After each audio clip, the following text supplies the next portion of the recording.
Canada's position on the developments in the Middle East remains clear. The Islamic Republic of Iran is the principal source of instability and terror throughout the Middle East. It has one of the world's worst human rights records and must never be allowed to obtain or develop nuclear weapons.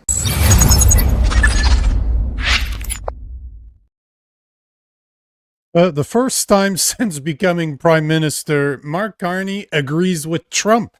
The Ayatollah is dead. Israel is happy. Will Iran become once again a U.S. ally?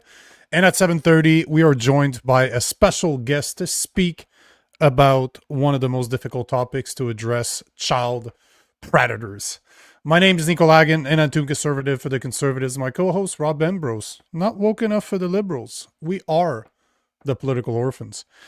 As you can see, I'm alone.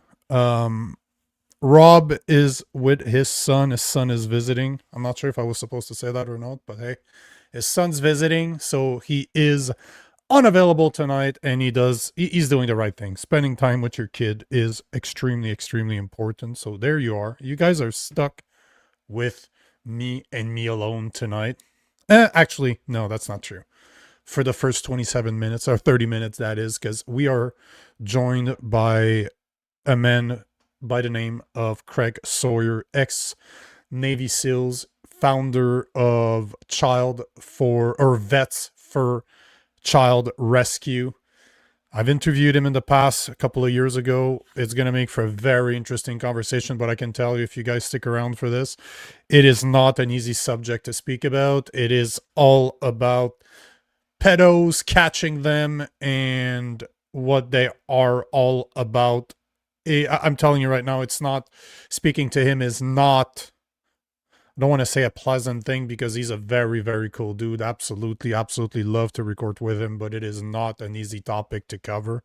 But it needs to be talked about. It absolutely needs to be talked about. But before we do that, let's jump in the main topic of the day, which is what happened yesterday. We're all aware of what happened yesterday. We're all aware that the U.S. and Israel have attacked Iran. So unless you've been sleeping under a rock since yesterday morning, you are fully aware of what's going on. I'm not here to show you the bombing. I'm not here to talk about what's happening there, because we all know what's happening. But the question I want to ask you guys before we get into it is, do you agree with what US and Israel did? Yes, no? Tell me in the comments if you agree, if you disagree. But I also want to know why. Why do you agree or disagree with what happened over the weekend? It would have been Saturday morning, the night of Friday to Saturday. So here's what we know. The US and Israel attacked Iran yesterday morning during the night of Friday to Saturday. Trump reports that the Ayatollah is dead, which automatically I started thinking, is the Sun's King coming back? Because he's been an exile in the US for a while now. As per the Crown Prince of Iran, Reza Pahlavi, my apologies, Reza Pahlavi himself does not publicly advocate for the restoration of his dynasty, instead stating that the matter is for Iranians themselves to decide in a nation's referendum whether or not to restore the constitutional monarchy in the House of Pahlavi. So, always interesting, and you'll understand why I call it interesting. Interesting shouldn't be a term. I should stop using the term interesting, because it's kind of a weak term, but I often use it because I'm not sure what else to call this, because at the end of the day, I'm a conspiracy theorist, right? I've been looking into this for a very, very long time, and there seems to be a pattern. There's always a pattern when it comes to the Middle East, especially when the US is involved. And I digged into it a bit, because it had been a while since the US invaded another country until this year, because They did it in Venezuela. Now they're doing it in Iran. But before we talk about the past, before we talk about the pattern, we should talk about what Carney said, because that's the part that really, really surprised me. I was very, very surprised to hear Mark Carney agree with Trump. This is probably the first time from memory that I can think off the bat right now that he actually agrees with Trump, which I'm always very skeptical of someone that disagrees with somebody else all the time and now agrees when a lot of people in the world do not back what Trump and Israel did. And before we get, as I said, to history, to look at the pattern of what the US has a tendency to do, I want to play the video of Mark Carney. This was taken yesterday in his visit to mini Canada or India. I was laughing because I saw videos of him arriving at the airport in India. I'm like, oh shit, did he just arrive in Toronto? Is that Brampton right there? Because it looked the exact same. There was a bunch of Indians dancing, and that to me is exactly how Brampton has become. But, you know, before I get into it, yes, I agree with you. Woke till you're broke. I completely agree with you that they're buddies. I've said this so many times. Just look every single time they meet each other. Every time they meet each other, they're very frenzy. Not only that, but if you look at Westinghouse, a company that is owned in majority by Brookfield, they just signed a massive contract with the US under Trump, and I believe Westinghouse Nuclear, I just want to make sure, from my memory, it's 80 or 90 billion dollar contract with the US. I just want to make sure. Yeah, so it's 80 billion dollars. So at the center of the new strategy partnership, at least 80 billion of new reactors will be constructed across the United States using Westinghouse AP1000s, very similar to the ones that they're installing in Zelensky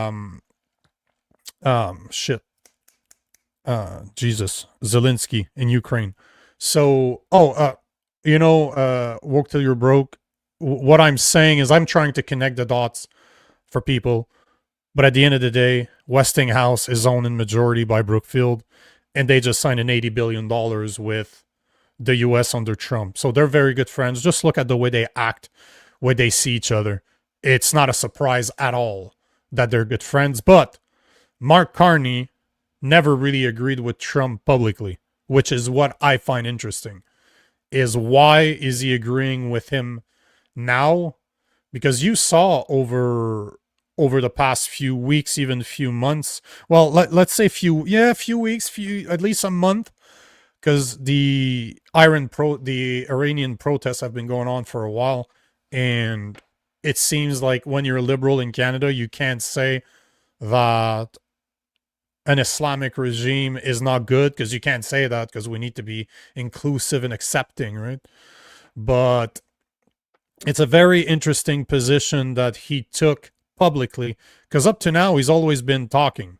He's always going against what Trump is doing, against what the US is doing, but now he's publicly acknowledging and agreeing with what they did. So here's the video of Mark Carney yesterday morning. I think I saw it at like 8:30 in the morning, live from India. Here's Mark Carney speaking about what Trump and Israel has done. Canada's position on the developments in the Middle East remains clear. The Islamic Republic of Iran is the principal source of instability and terror throughout the Middle East.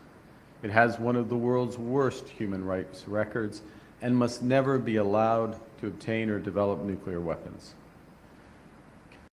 And that's the magic word right there. I'm going to obviously let the video go, but this is the magic word. As soon as I heard that everybody is talking about nuclear, raised an alarm in my head, because we've heard this speech many times in the past. But let's finish the video. Canada and our international partners have called consistently upon the Iranian regime to end its nuclear program, including at the G7 summit in Kananaskis and with the United Nations reimposition of sanctions this past September. We've sanctioned over 250 Iranian entities. We've listed the Islamic Revolutionary Guard Corps as a terrorist entity. And despite numerous diplomatic efforts, Iran has neither fully dismantled its nuclear program, halted all enrichment activities, nor ended its support for regional terrorist proxy groups. Canada stands with the Iranian people in their long and courageous struggle against this oppressive regime, and we reaffirm Israel's right to defend itself. Canada supports the United States acting to prevent Iran from obtaining a nuclear weapon and to prevent its regime from further threatening international peace and security. And the Canadian government urges the protection of all civilians in this conflict. So there you have it. Mark Carney endorsing the US/Israel action in Iran. And what was the magic word? Nuclear. We cannot let we cannot let Iran develop nuclear weapon. But if you've been paying attention, if you're old enough, like me, you've heard this conversation many times before. This is not the first time we hear this message. And before we talk history, I just wanted to mention, I did try to get, I was trying to get Salman Sima to come on the show tonight, but I probably reached out too late. I don't know why I wasn't thinking about it yesterday, but I reached out to him and hopefully we can get him on the show. If you guys remember, he is someone that he's an ex-Iranian prisoner that escaped to Canada something like 10-15 years ago. I also reached out to the guy, I don't know if you guys have heard that, but there's a guy, an Iranian in Toronto. He's a boxer actually. I think he was Canadian champion. One of his gym got shot like 17 times. So I did reach out to him to see if he'd come on the show. So we might have a very interesting guest coming on. But that being said, the main reason, at least from my understanding, from what we're hearing right now, is that they invaded Iran because they were developing nuclear weapons. But if you've been following Israel for a long time, Prime Minister Netanyahu has been saying this for what, like 10, 20 years now?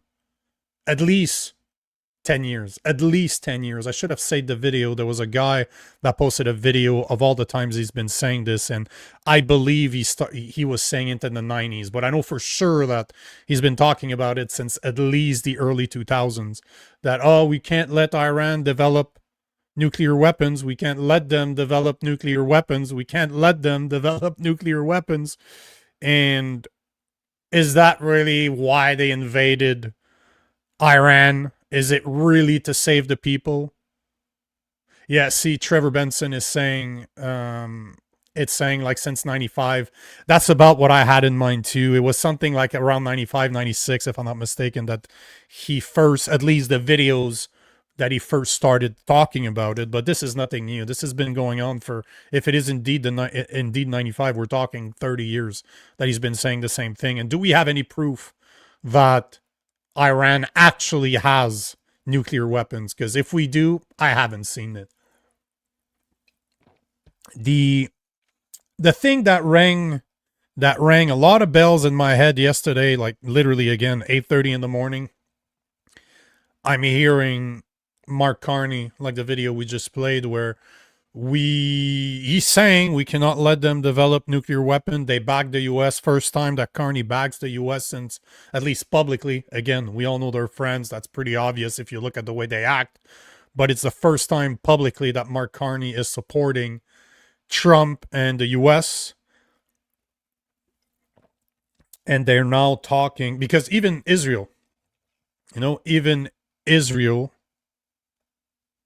until now, they were not the biggest fan. Like Carney has not really endorsed Israel action in the Middle East. Now he does.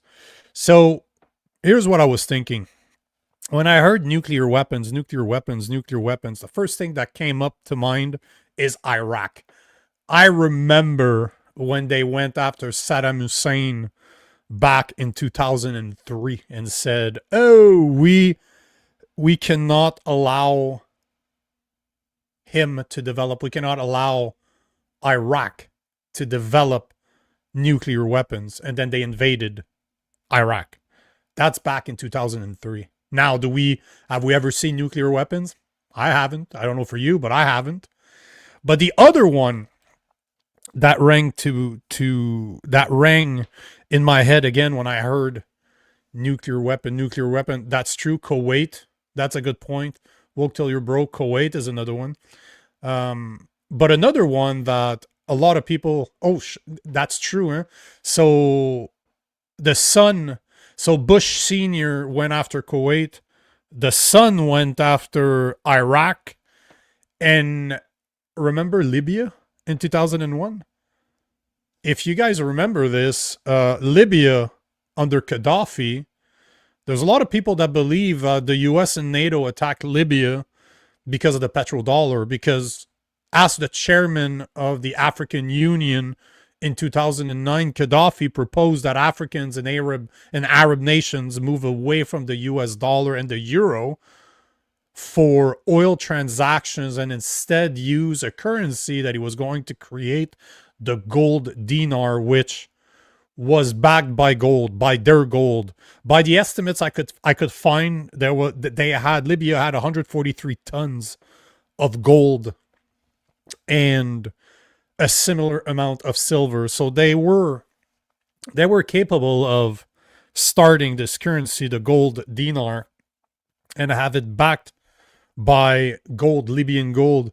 And it's not, and see, this is the thing, it's not just a conspiracy theory, because there were reports in the emails. Remember, what's her name? Hillary Clinton, when some of her emails got leaked and her mail server got leaked, there's information that was found that this was basically confirmed with their French connection. So with France, the country, because as I said, Gaddafi was looking at removing the petrodollar, to not go with the US dollar or the euro dollar, but to go with the new gold dinar that he was creating, which means it would have been a massive problem for the US. It would have massive problem for European nations. And somehow NATO attacked Gaddafi, attacked Libya.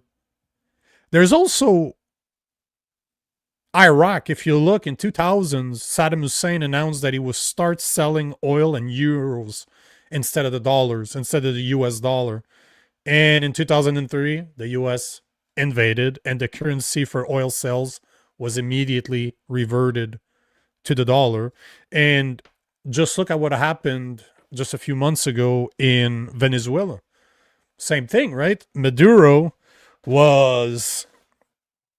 had the power, if he wanted to restart his oil, because they do have, I believe it was the second or the largest oil reserve. I just want to make sure here, because I should know this by heart. Venezuela oil reserve worldwide. I'm pretty sure they're either second or first. Oil reserve world. I think they're first or second. Yeah, the largest. So holds the largest proven oil reserve in the world at over 300 billion barrels, which accounting for approximately 17 to 20% of the global total. Yeah, that's what I thought. So you look at what they did in Libya in 2001.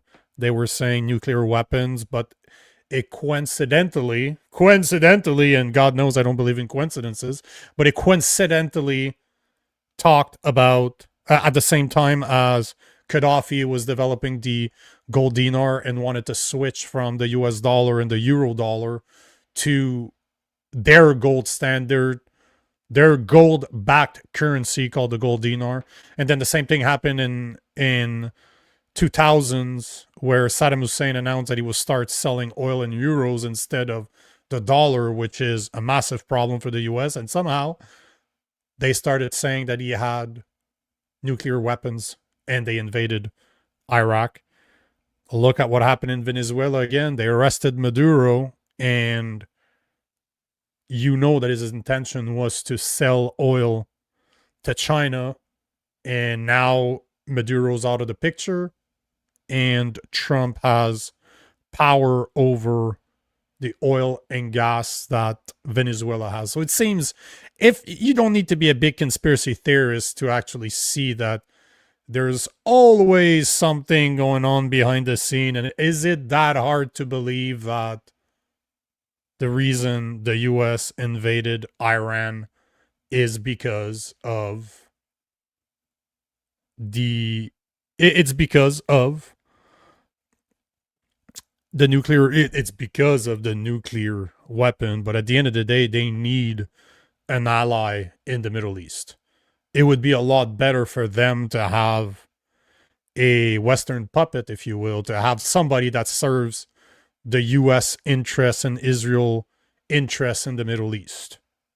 Let's be honest, it works well for them. But there's also another theory that it's unfortunate that Rob's not here to speak about this, because he doesn't know much about the central banking, it seems like. At least he doesn't believe in the conspiracy theories of central banking. But there was some, there's some nice graphs out there saying that the only places that they don't have central banking right now are in countries where the US is going to invade. And that was true for Iraq. That was true for Libya. That was true for a lot of the countries that the US invaded. And the central banking is how you control a country. If you can print their money, it's one of the Rothschilds. I think it was Jacob the Rothschild that said that he didn't care who ran the country as long as you let him print the money. Because money is printed at an interest. Like, people believe that the Canadian money is printed by the government. It's not. Same thing as the Federal Reserve in the US. It sounds very, very governmental, but the reality is that the act, the Federal Reserve Act, states that the US only owns about 10%, and the rest is owned by international bankers. So they basically have a bunch of foreign interests printing their money at interest. And there's no way to ever pay back the debt. That's just a fact. If you're given $1, but you owe $1 and something, it doesn't even matter what the decimal is. It could be a portion of a percent. You still are never able to repay that debt. And you can go into fractional reserve or fractional banking. You can understand that they do create money out of thin air. You and I, if we did that, is fraud. But because they're banks, they're capable of having $100,000 in their account. And I believe that, hold on, the federal, what was it? The fractional banking, what was it? 4 times more. I can't remember exactly what it is. It's been a while since I looked into this system explained, but I'm pretty sure. I know that they can. So it's 10%. It's even worse. Yeah, it's 10%. So they can get $1 million. That means that they can generate 10. They only need $1 million, and they can lend $10 million to others as long as they have 10%. Yeah, it is definitely fraud. I agree with you 100%. 00 tries. You're absolutely right. If you and I did that, it's fraud. But because they're bankers, that's totally acceptable. They're allowed to create money out of thin air, because that's literally what they're doing. They're creating money out of thin air by inventing it. It's literally zeros in a bank account, but the money's not back. It's fiat money. It's not backed by anything. It only has values because we agree that it has values. That's it. And Sheridan, you're absolutely right. I agree with you 100%. Fractional reserve bank is a fraud. 100%. You and I would not be allowed to do this. You're literally inventing money out of thin air. And every single time that you do, you're creating more inflation. You're devaluating the currency value that is already in the country. That's why if you looked, I believe it was at the end of the 18th, 19th. It would have been at the end of the 19th century. There was currency in the U.S. called the greenback. We've all heard the greenback. It's awesome that I'm wearing a green military shirt today, but it's the last time the U.S. was really in control of their money supply is the greenback, because they controlled the amount. And as you said, that's exactly right. The word, such a complicated word I was looking for, is circulation. But the greenback is the last time that the US actually printed their money and was using it not in a way that you're printing too much money to devaluate your money supply, what's already in circulation. You're just printing enough money. You have just enough money in your system in circulation so that you can make sure that people have what they need in order to buy and sell products like services, to be able to exchange services, exchange money for products and services. Because at the end of the day, that's all it should be, is you should have enough money in circulation in order to allow for your population to buy and sell services, and that's it. But clearly that's not happening when bankers that have no interest in that country outside of owning it, outside of controlling it, are responsible for printing their money. It blows my mind that the average individual does not know that. And you know, there's a great documentary. I know that I've recommended it here many times. It's called Money Masters. I believe that it is still Money Masters YouTube. I'm pretty sure that it's still available.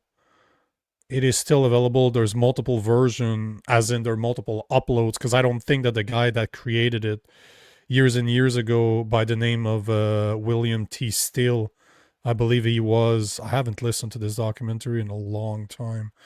But this is such a great documentary. If you want to understand how money was created, how the money system works, how all of our money system works, how central banking works, Money Masters. It's a 1996 documentary. Such a great documentary. Yeah, it is. Albat Witch Wiggler 6905. It is still available. I'm looking at it right now. You know, the documentary Money Masters is so old that it's square. It's not even landscape, but it's from 1996. Great documentary.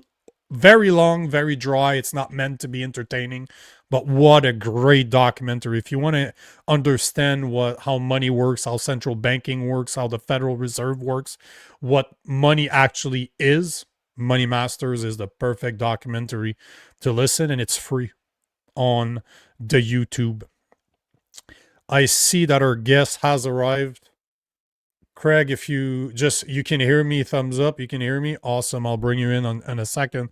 Before I do, we need to speak about the sponsor of the Political Orphans, which is Miss Cleo Pet Treats. Miss Cleo, 100% natural, healthy dog treats made by hand right here in Canada. It's all out of Manitoba. She literally makes them herself. She buys the meat from local farms in Manitoba, does all the treats herself. Your dog deserves it. Believe me, he deserves it. I just got a box a couple of days ago. Absolutely insane. Like, the ingredients are, it's insane. It's literally all handmade. The prices are phenomenal. She ships all over the place in North America. And because you're a fan of the show, we got a discount code, Political Orphans, for Miss Cleo Treats, Pet Treats. Just look in the description below. You'll find the link to her website. You'll find the discount code.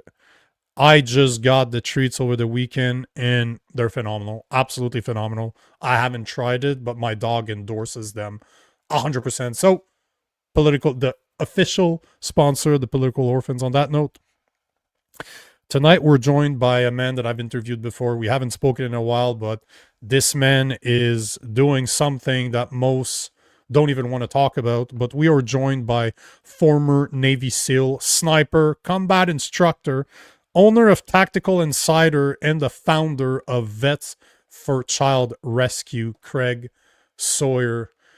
Mr. Craig Sawyer, how are you doing, sir? I'm doing well, Nico. Thanks for having me on. Awesome voice, awesome beard. Always a pleasure to talk. It's always an absolute pleasure. Hey, I'm just glad to be here. Craig, you do something that is probably, in my opinion, is the hardest subject to approach. I try to speak about this anytime I get a chance to do it. But it is absolutely insane how people do not want to approach this subject. And before we get into it, I just want to give props to your organization, vetsforchildrescue.org. I will link this stuff in the description below.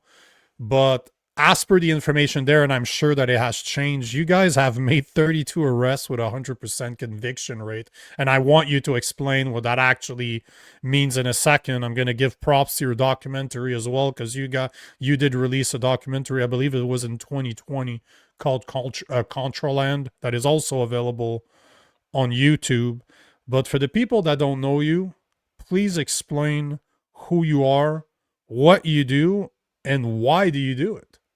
Yeah. Well, for people that don't know me, I think the most important thing to realize is I'm just a busted up veteran and father who's wanting to expose the worst evil that I can identify. And I think it's the worst evil on this planet. And I say that after 62 years of fighting what I thought was the worst evil. So I grew up son of a pastor in Texas and 5A football player and boxer and fighting martial arts tournaments and just being a Southern Texas boy, and went off to the Marine Corps and then the SEAL teams and went to the highest level of counter-terrorist operations because I wanted to fight evil. I wanted to stop it from ruining the life of those that I cared about, the people that I loved. And so that's why I served in the military. And after a bunch of other things, the federal law enforcement and high threat mobile security over in the war zones, I learned about child trafficking in the United States. And I learned about, on the worst end of it, how it is a spiritual crime for those who are doing unspeakable things to children. And that's what we're seeing unveiled now in the Epstein files. So it's all coming together. I've been yelling at the top of my lungs for 8 years. They're doing unthinkable things to children. We have to stop this. You have to know it. We all have to link arms culturally to revolt against this abuse of the children, to stop it. And people didn't, you're right, people don't want to know because it's a revolting behavior. And it's revolting because you got to go all the way back to Genesis 6, man. People, if you want to study this, you can study any way you want, a book of Enoch, but really, if you go back into the Bible lays it out. The fallen angels began a seed war, a genetic war against mankind as their method of fighting it back against the Creator, against the Almighty. And they began defiling and making an abomination offspring and just defiling and perverting and distorting everything until the big flood was necessary. So that's what we're looking at now. The fallen angels are making war against God. And we humans are God's creation, and the fallen are jealous. They hate us. They want us dead. They're not allowed, apparently, to kill us, so they would kill us all. And one day they would kill us all. They're powerful beings, but they're not allowed. So they have to inspire and motivate humans to do the harm. And it's in the same way, if you're a Christian, you realize we get to be the hands and feet of Yeshua, of the Father. We get to be the hands and feet of Jesus, to do his work on earth. That's the same way on the dark side. All they're doing is mirroring, trying to mimic or rip off or counterfeit what God's doing. So Satan's a big counterfeiter, is all he really is.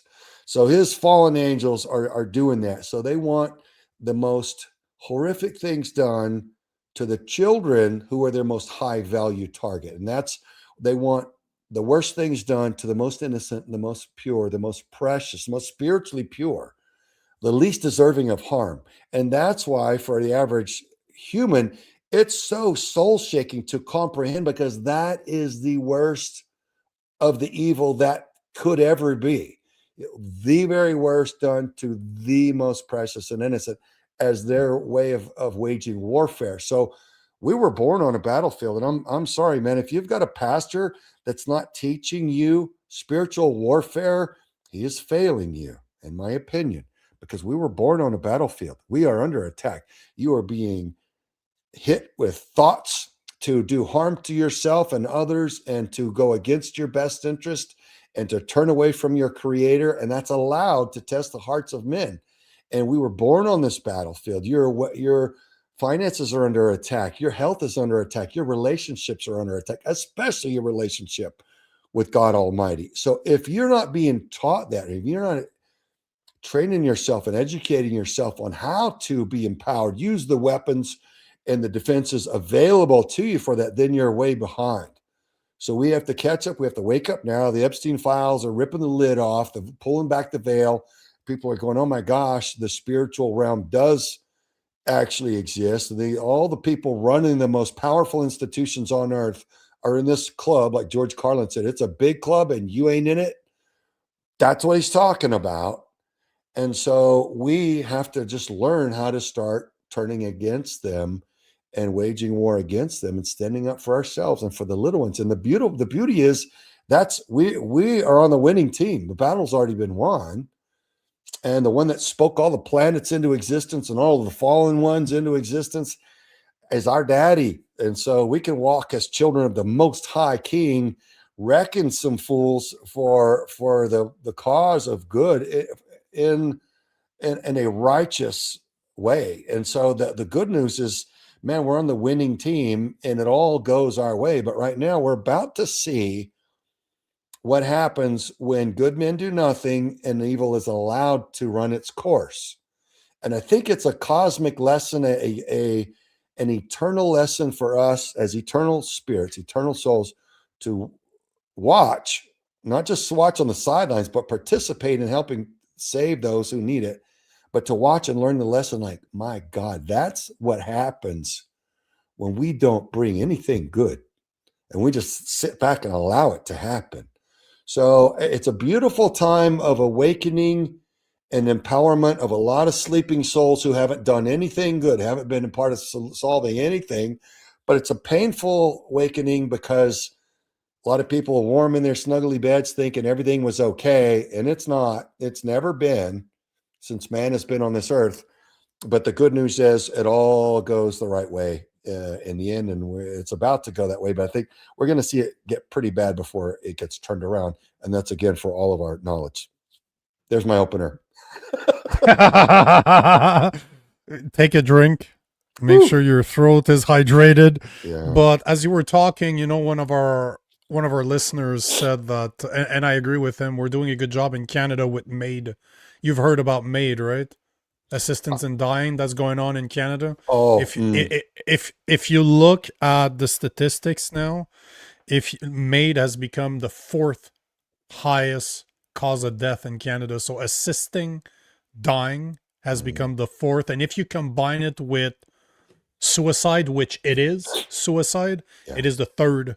It is the third reason that people die in Canada after cancer and heart problems is suicide. This is how insane we've become in Canada.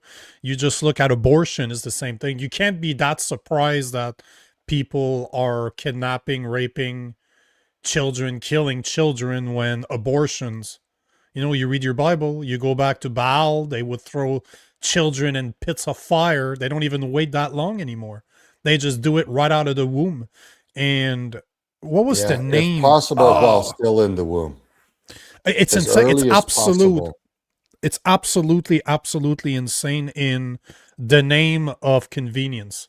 We are treating abortions like a way to get rid of, like contraception, and we tell ourselves that they're not alive. This is the society that we live in. But Nico, one thing Nico, that what's brother, even the deception, even the radical distortion of the Mhm. truth to call it care. If Oh, you can take what oh, they do to that living one in the womb and rip that little body to pieces while they're still alive, and you can invert that and you can sell it to the people as care, you've got a deep, wicked distortion that should shake your bones. But it's been sold to us with a lot of sugar frosting of language and manipulation where yay, it's empowerment, it's care. Well, there's a lot of ways to empower our women. There's a lot of ways to care for each other, the women and the babies. And that's not one of them. That's something else. And once we realize that that's a ritual, they count that as a blood sacrifice in their 100%. religion. That's what they're about. You catch them in their recordings talking about it and selling the parts and the power they get and how they get off on it. You realize, okay, we're all being deceived and lied to. Sorry, I just want to interject that. No, but you're absolutely right. A few years back, I had the chance to speak with a Christian by the name of Seth Gruber in the U.S. Like, he's a massive, massive pro-lifer, probably the biggest pro-lifer I've ever heard of. And he said something along the lines that a third of his generation, because he was born in the 90s, Generation Z is missing due to abortion. I was looking at the numbers this week. It's estimated that since 1920, there's been more than 1 billion abortion worldwide. We're about 8 billion people, so an eighth of the world populations is literally missing, or the descendants is missing. It's absolutely insane too. It's very very simple for me to say that there is a spiritual war going on, and like it or not, you're involved. And I want to go back a tiny bit to your story as to why you started this, because if I remember correctly, and you correct me if I'm wrong, because it's been a few years, like it's been a couple of years since you and I have spoken, but you didn't start as a Christian, right? When you were a SEAL, you weren't a Christian, were you? I was, but I wasn't living the way a Christian should. A I lukewarm wasn't going around Christian is ministering to basically. my brothers. Hey, brother, you need to know your creator. He loves you, man. And there's healing for you, and there's power, and there's strength. I wasn't planting those seeds, maybe occasionally, but not like I should have.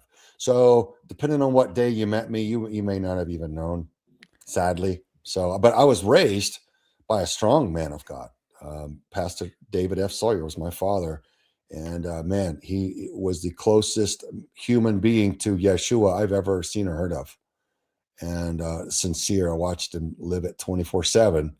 And so now when I found out about, to answer your question, I found out about child trafficking from a guy in the intelligence community. And we were visiting in Houston, Texas, and having a conversation. And he began sharing with me what he was learning about child sex trafficking there, and how that was such a hot epicenter for it. And it upset me very, very greatly. I was like, learning that an enemy was knocking at your gates, that was an enemy was marching through your neighborhood. It's like, that's how I felt inside. I was very upset over it. And one of the agents from another agency told me that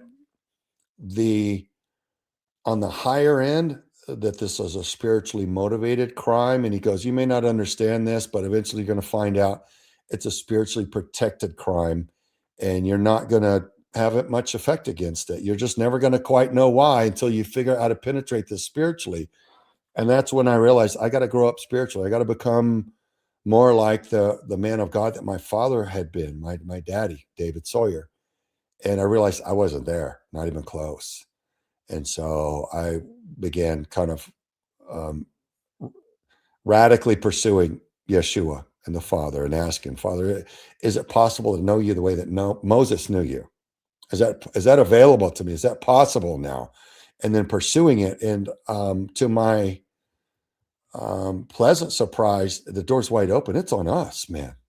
It's on us, brother. We can pursue him and grow as close to him as we want. It's just we've been programmed to believe that he's some distant, judgmental grandpa in the sky that, you better hope he doesn't catch you doing a bad thing because he's just hoping to crush you. Not at all. He's the most loving, his grace, the magnitude of his love and his compassion and his mercy and his forgiveness. It'll overwhelm you if you get close to him and you get in deep worship and prayer and you start to feel his presence and understand things back from him.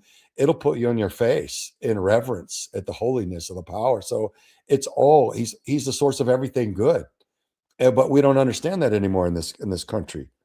So much of the programming, and like you said, spiritual warfare, so much of the programming is all against that, to bring us down, to drive us down into a physical, miserable state where our bandwidth is maxed.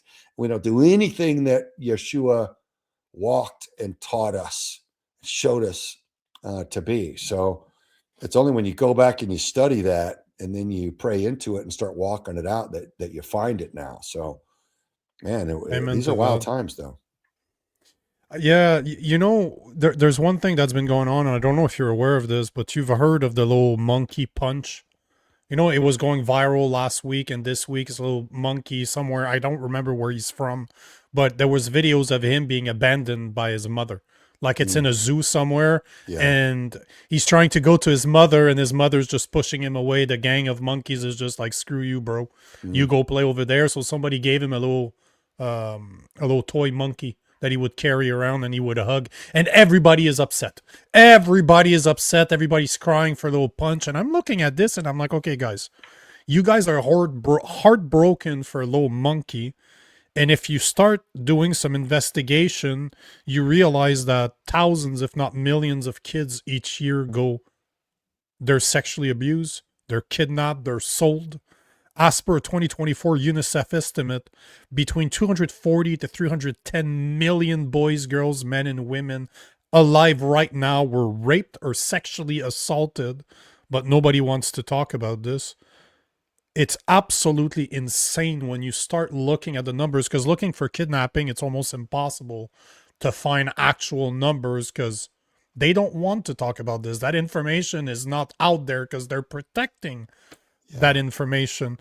But one of the things that blew my mind the first time you and I met, and after watching Contraland, is that you're so calm and collected. I don't know how you do it, because how many pedophiles have you interviewed? Because for the people out there that might not know what you do, you literally set up sting operations with local police. You'll have a website going, you'll have ads in specific places where that pedophiles are looking at. You'll have a house somewhere where you say a kid or multiple kids are available. You'll even have a teenager there when they show up, or somebody that looks young when they show up. But you organize sting operations and arrest those predators.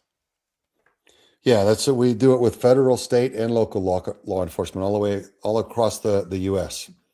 And we've run 3 operations already this year.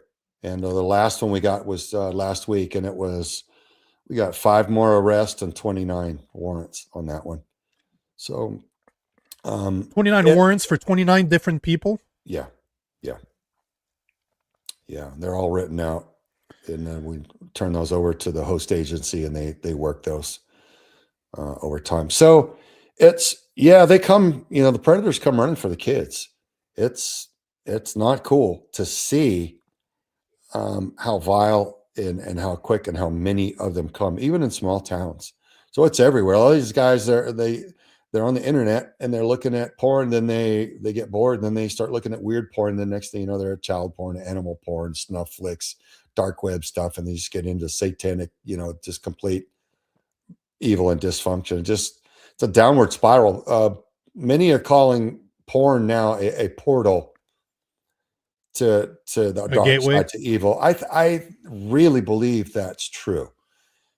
I see some of these guys. I'll ask them, "Hey, why are you not attracted to a full-grown, healthy female?"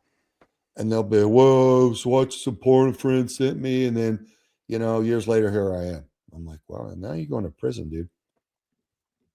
So that was no friend of yours to send you that porn, and you did yourself no favors and looking at it, because now your life is ruined. And I do hope you fix yourself on the inside. But yeah, porn is a powerful one, but there's a lot of ways, man. It's in all the film and television and music is all programmed now. The people we see through the Diddy parties, through the Epstein parties and Harvey Weinstein. If you want the big movie role, you want to be an A-list actor, you got to be a homosexual and you got to be willing to let them do things to you. And you got to be willing to do things to them you wouldn't want to do if you were a normal dude. Or you got to do things to children on video, or let them do things to you on video, and that is going to ruin you or put you in prison. And same thing with Diddy, same thing with Weinstein, Maxwell, Epstein, all of this. It's the same model of entrapment. It's a warfare on that targeted individual spiritually, but it's also more practical in gaining power over that elected official to control them, for physical power here on earth, or wealth, or benefits, and that kind of thing. So there are multiple layers to it, but at the top, everything's all the physical realm stuff that we see is a symptom of the greater spiritual war. And it's been going on since man was created. So nothing new under the sun. We have to just realize we were born on the battlefield and we have to learn to fight back. The good news is there are powerful weapons available to us. And we don't just have to hold up a shield and take the blows. We got swords, we have arrows, we've got all kinds of things that can shake and crush and cause powerful evil entities to flee, not because of our power, but the authority of the Creator that lends us that badge, if you will, of his kingdom, to wield that level of power. And so it's good news, but we have to kind of just pull up our big boy pants, I'll say it that way, and look at what's really been happening. May not be comfortable, but it's what is, and realize, okay, Earth is not different. It's not the same as we've been taught, right?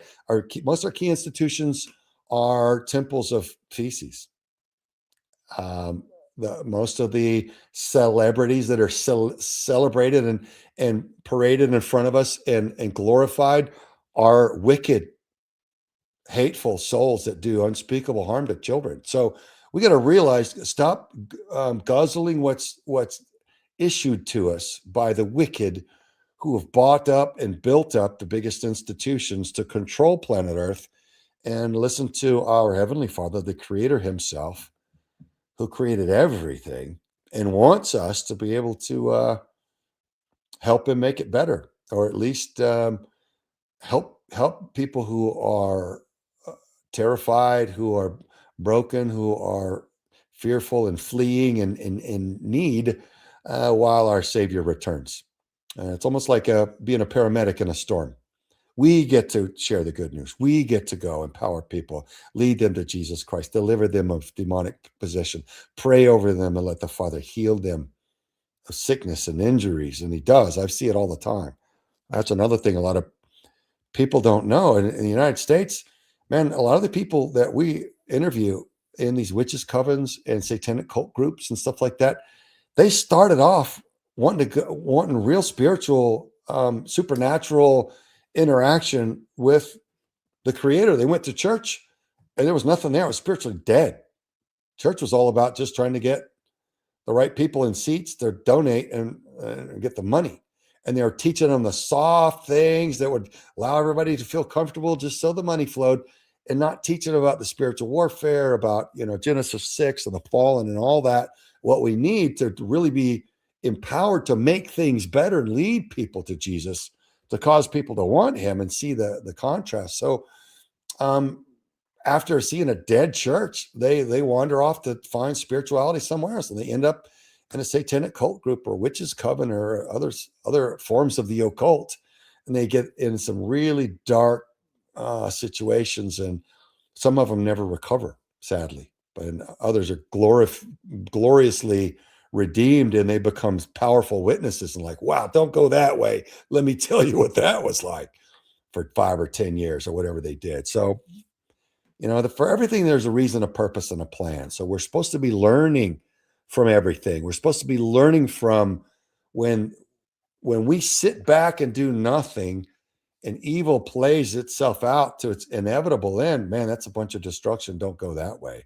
We're supposed to be learning that lesson. And let's not sit back any longer and do nothing. Let's not let evil prevail any longer. And if you know the spiritual score, you're not walking in fear. Why does the Bible say, fear not 365 different times, one for every day of the year? Well, if I look at it like this way, I celebrate that the scientists are learning a lot more about how the Creator made us to be. Like they're learning now that the heart is not a pump; it's an electromagnetic vortex generator, and it uses electromagnetic energy to spin the blood and basically draw it through the body. It's just the way the Father created us. We're still just trying to comprehend how glorious and beautiful. But they're looking at physical matter and the particles at the subatomic particle level with these big electron microscopes, and they're going, wait, like, great Scott, if we look and we magnified physical matter greatly enough, you get to where you don't even see a particle at all. You just see energy vibrating at different frequencies. And they're admitting they don't understand why it's vibrating, or this piece is vibrating at that frequency and the next piece is vibrating at a different frequency, and why we perceive it as some sort of physical matter. They don't know why things are behaving that way. And they're saying it's almost as though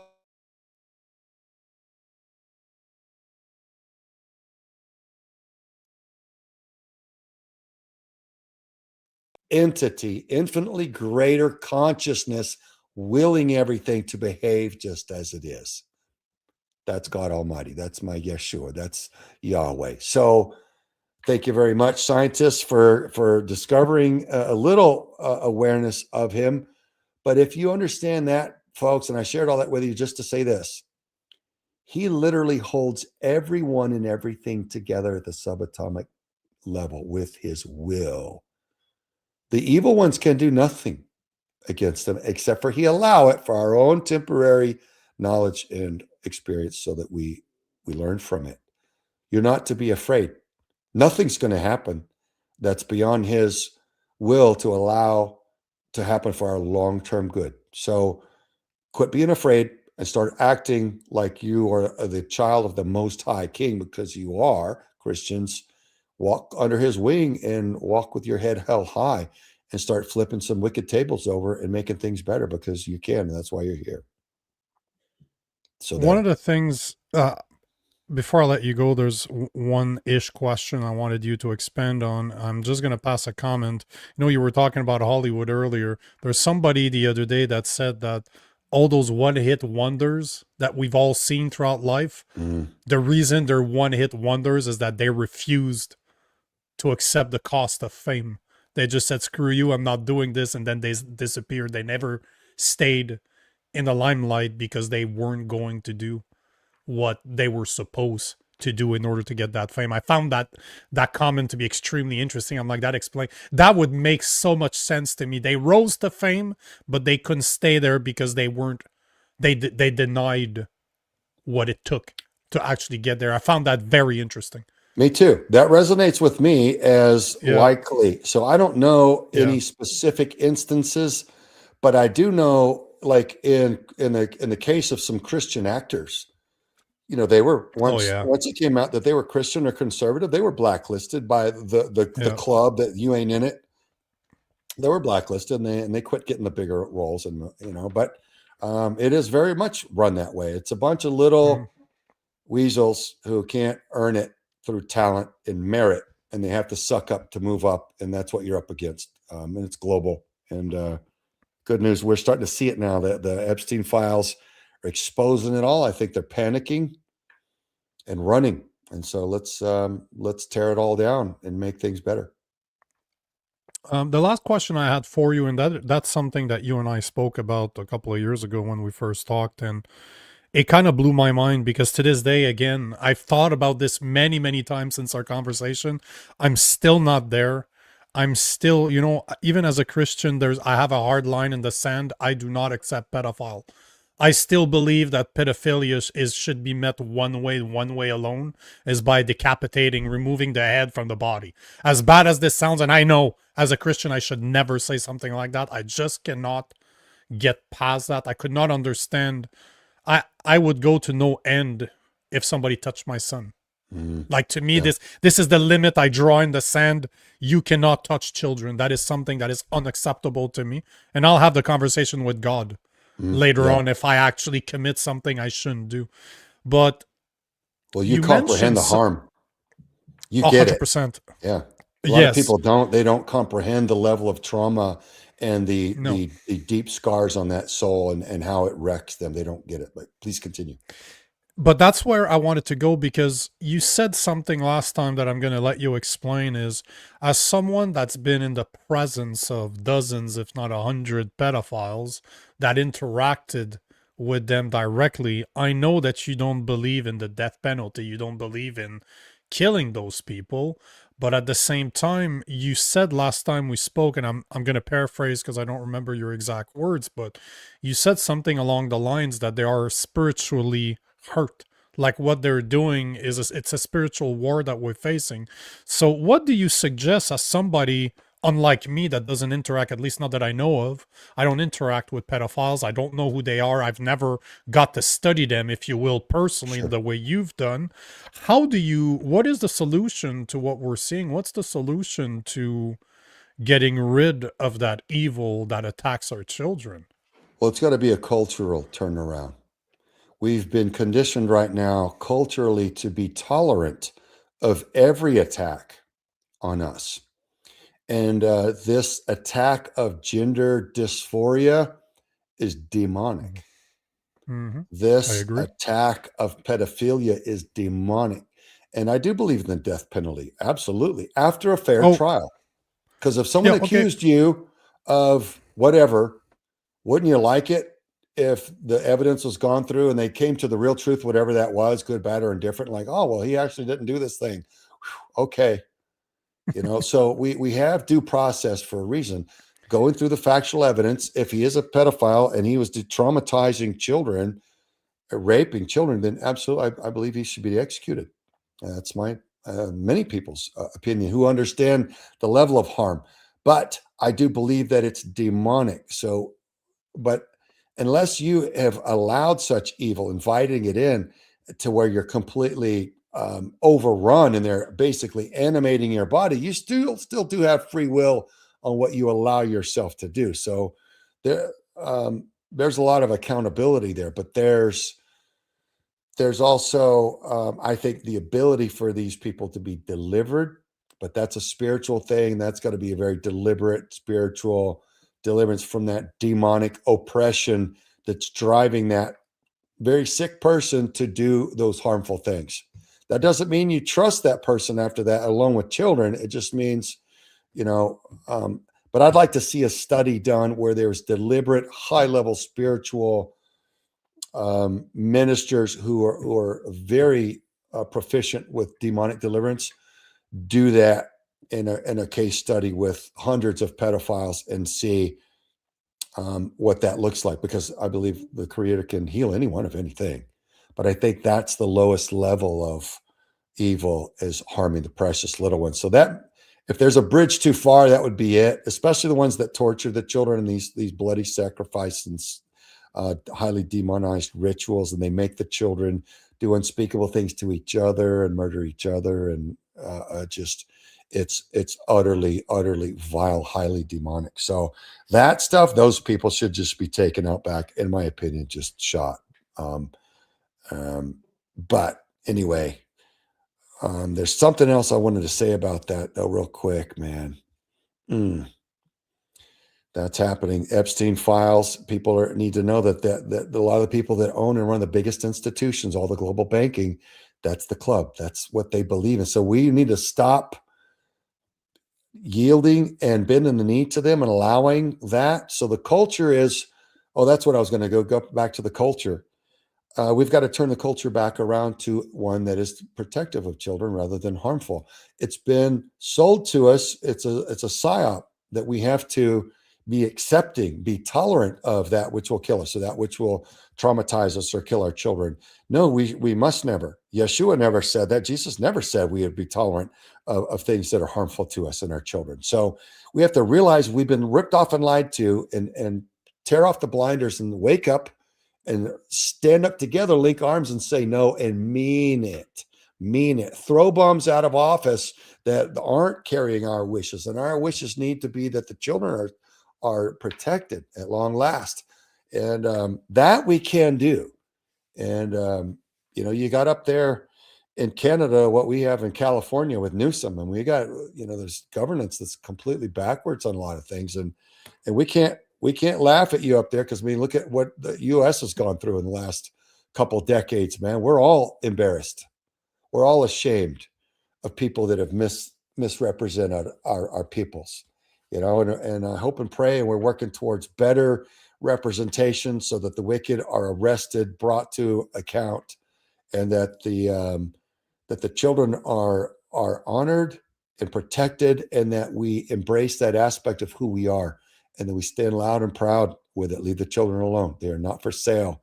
They are not your plaything. Leave them out of your sex life. Keep your hands off of them, or we'll crush you. Oh, the other thing I was going to say is they don't put pedophiles in general population usually because I've had jailers tell me even a murderer will kill a pedophile. And I'm like, why? Because he says even a murderer sees the devil in a pedophile. I'm like, wow, that's deep, because that's how it is. They will kill them. It's the lowest of the low. It is the worst thing that you can do is hurt, rape, kill, murder children. To me, it is unforgivable. That's why I'm saying it. I know as a Christian, I'm supposed to be able to forgive and believe that Christ can heal everything, but I do struggle with that one. That is my line in the sand that I cannot cross. You mess with kids, and to me, you don't deserve to live. And forgive doesn't mean not to bring to account, right? Not to punish, not to put in jail for the wrong. And it doesn't mean to condone the wrong, to say it's okay. No. Jesus never said we had to do that, nor should we.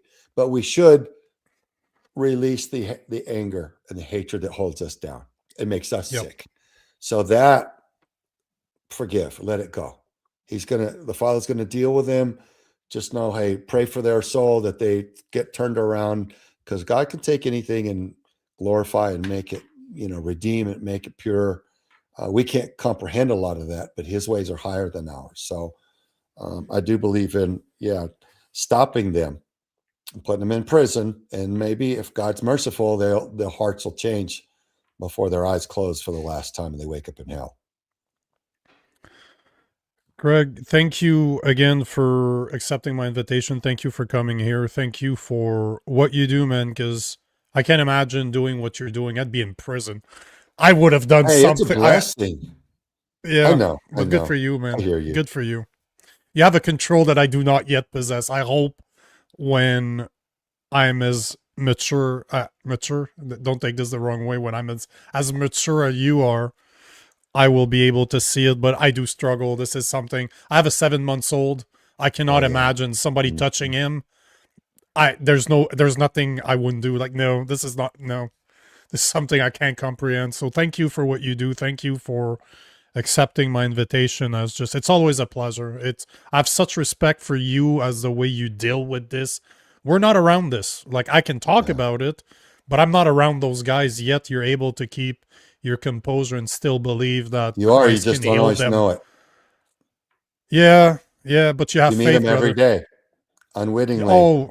Because there's a lot bigger percentage of the populace. It may be a quarter of the populace. I mean, it's more than we want it to be. Whatever the percentage is, There's a big difference in the US. You guys have your list of sexual offender available online. In Canada, they refuse to release it.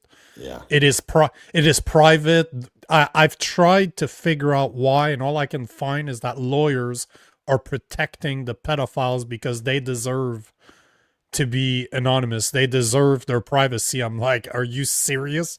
You don't deserve anything. The children deserve everything. You deserve nothing. But that tells you the type of That's the sick club. society we live in. Yep. Yeah. Thanks again, brother. Always a Thank pleasure you. to have you on. I'll have you again. It's a shame my co-host wasn't here. He's with his son tonight, but he's an atheist. He's a liberal atheist, and he could have used this type of conversation. That would have been a great conversation. But I'll have you back when he's here. Yeah, But we'll again, have to do it again. thank you, 100%. Thank you for doing what you do, brother. All right. Thank you. Blessings. Have a good day, You too. guys. This was Craig Sawyer, ex-Navy SEALs, ex-sniper, the founder of Vets for Child Rescue. If you've never heard of him, I would suggest that you go check out his website, vetsforchildrescue.org. If you've never seen his documentary, he released one called Contraland, Contraland. It's free on YouTube. You can check it out. It's he does show some of the sting operations that he did. And if you didn't listen to the whole interview, he just mentioned that he's arrested already 3 because of the sting operations that he's working on with local enforcement and federal enforcement in the US. They've arrested over 3 people already this year, and I think he said either 27 or 29 warrants are in play right now against pedophiles. So it's interesting because we've seen, I don't know if you guys have seen Sound of Freedom, but you hear of cases like Tim Ballard, which not only arrested pedophiles, but actually rescued at least a couple children. And then you get to meet a guy like Craig Sawyer that actually does that too. And, Craig Sawyer is a badass. Like, we're talking about ex-Navy SEALs. So I always love to hear stories like his. He's a very big Christian, a very big believer. His father was a pastor, as he mentioned earlier, but his faith is something I look up to because there are things that I still have problems with, like how do you deal with pedophiles? But yeah, it was a great conversation. I'm always happy to speak to a guy with his type of faith. I look up to this type of faith. It's extraordinary to be able to do what he does because it is the most horrendous crimes that you can do is the atrocities that are being done to children. And he's the perfect man to do his part to try to catch those people. I have so much respect for what that man does. So hopefully you guys enjoyed the interview with Craig Sawyer. Hopefully, you enjoyed it because I want to have more of those hard conversations too, because I've recorded in the past with a woman that used to be a police officer and that would organize sting operation to catch pedophiles. They would have very young looking women to get pedophiles to show up and they would arrest them. I've dealt with a tattoo artist in the past where she gives her time to people that were child trafficked, that were prostituted, that have marks. She's a tattoo artist and she specializes in covering brandings, because that's another thing most people don't know. The pimps, the people that sell children, they brand them so that it's just like cattle. It belongs to them. And one of the things that they need to carry around even afterwards when they get out of it, they're rescued, is that branding. So as a tattoo artist, she gives a lot of her time to help cover those brandings. So yeah, I've had the chance to record with a lot of great people. Hopefully I will have them on the show, but hopefully you guys enjoyed those. If you do, let me know in the comment section. I'm really curious to know if that's the type of stuff you want to speak about more, because I do. I want to talk about the hard stuff. I want to talk about what other people don't talk about, because I'm a Christian. We need to. We need to be able to have those hard conversations. And you guys tell me, because at the end of the day, man, we record this show for you guys. If it wasn't for you guys, this show wouldn't exist. So I'm really curious to know, do you guys want to have more of those hard conversations, to have the really hard topics that others will simply not speak about? If so, let me know. Just let me know in the comment section, and I'll organize more. I'll find more people like Craig Sawyer to come on the show to speak about these things. But first show of the week, Rob wasn't here, but he's going to be here tomorrow. He will join us tomorrow as usual. But tonight, I hope you enjoyed the episode. I hope you enjoyed the interview. I hope you guys want to hear more of those conversations.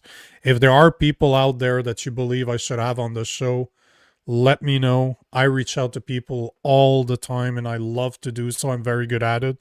So info@nicolagan.com. If there are some people you believe I should have as a guest, let me know. I will happily reach out and make it happen. I'll do my best to make it happen. And on that note, guys, thank you for being here. Thank you for joining us. And I will wish you a great night. And I will see you guys tomorrow, 7 p.m. Eastern Time. Peace.